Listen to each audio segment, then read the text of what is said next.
This Memorial Day weekend, we honor the fallen at America's Home for Racing. The 66th running of the Coca-Cola 600. Welcome to your look at local sports from across the Hickory Metro. I'm Jason Savage for WHKY News. Lots to dive into today. We start with high school baseball action last night. In the Western Highlands 1A 2A conference, Drawn winning over Madison 7-1. In the Mountain Foothills 7-2A conference, Patton edged out by Chase in a pitcher's duel 1-0. From the Catawba Valley Athletic 2A conference last night, East Burke winning over Lincolnton 10-4. Maiden was a 2-1 winner over Bunker Hill. West Caldwell fell to West Lincoln 4-0. In the Western Foothills Athletic 3A conference last night, St. Stephen's losing to East Lincoln 15-11. Hickory over West Iredell 12-5. Fred T. Ford blanked by North Lincoln 11-0. High school softball action last night. In the Western Highlands 1A 2A conference, Drawn edged out by Madison 8-7. For the Mountain Foothills 7-2A conference, Patton fell to Chase 9-8. In the Catawba Valley Athletic 2A conference last night, West Caldwell holding on to win over West Lincoln 2-0. And for the Western Foothills Athletic 3A conference last night, Fred T. Ford over North Lincoln 7-3. Hickory falls to West Iredell 13-7. And in the Northwestern 3A 4A conference, Alexander Central blanking Watauga 10-0. High Brighton falls to Ashe County 5-4. South Caldwell over Freedom 18-0. High school girls soccer action from last night. In the Mountain Foothills 7-2A conference, Patton over Chase 4-0. In the Catawba Valley Athletic 2A conference yesterday, Bandies winning over West Lincoln 3-0. Bunker Hill falls to Lincolnton 7-0. Maiden over East Burke 3-1. Newton Conover shutting out West Caldwell 9-0. In the Western Foothills Athletic 3A conference last night, St. Stephen's blanked by East Lincoln 2-0. Hickory winning over West Iredell 9-0. Fred T. Ford falls to North Lincoln 2-1.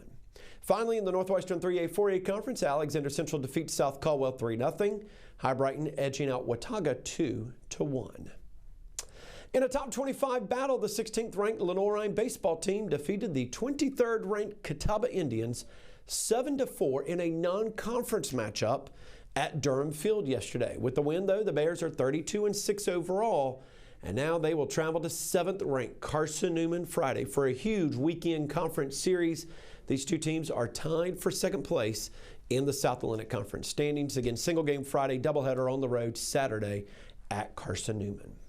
Now, before the game, it was announced that Lenoir Rhyne's Cole Stanford was named the South Atlantic Conference Baseball Player of the Week for games played during the 10th week of the 2025 season. The senior catcher led the Bears to a perfect 5-0 record last week, including a 3-game sweep of Mars Hill. He batted .471, 8 for 17, with 5 home runs, 8 RBIs, and 8 runs scored. He recorded an on-base percentage of .550, a slugging percentage of 1.412, adding a double and 3 walks to his impressive stat line. He had 2 home runs in Friday's win over Mars Hill and added another long ball in each of the remaining weekend games.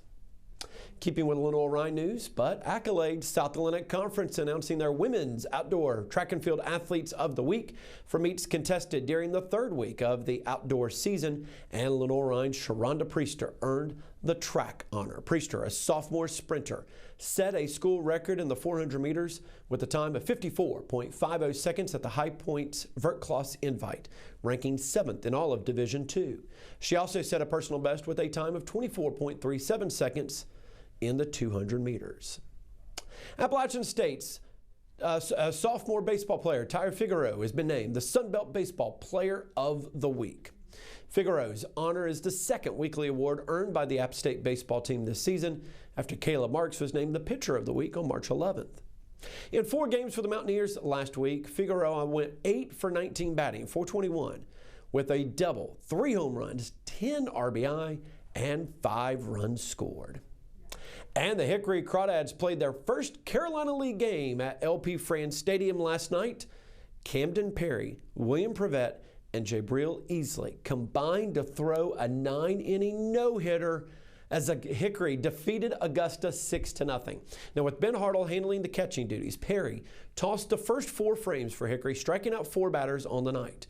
Prevette tossed a perfect 5th inning, before handing the ball over to Easley, who was dominant the rest of the way, retiring 12 straight batters to finish it for Hickory, who's now 3-1 on the season, and they will be at home against Augusta the rest of this week. Pretty impressive to have a no-hitter to open up the home portion of your schedule. As always, much more can be found at WHKY.com.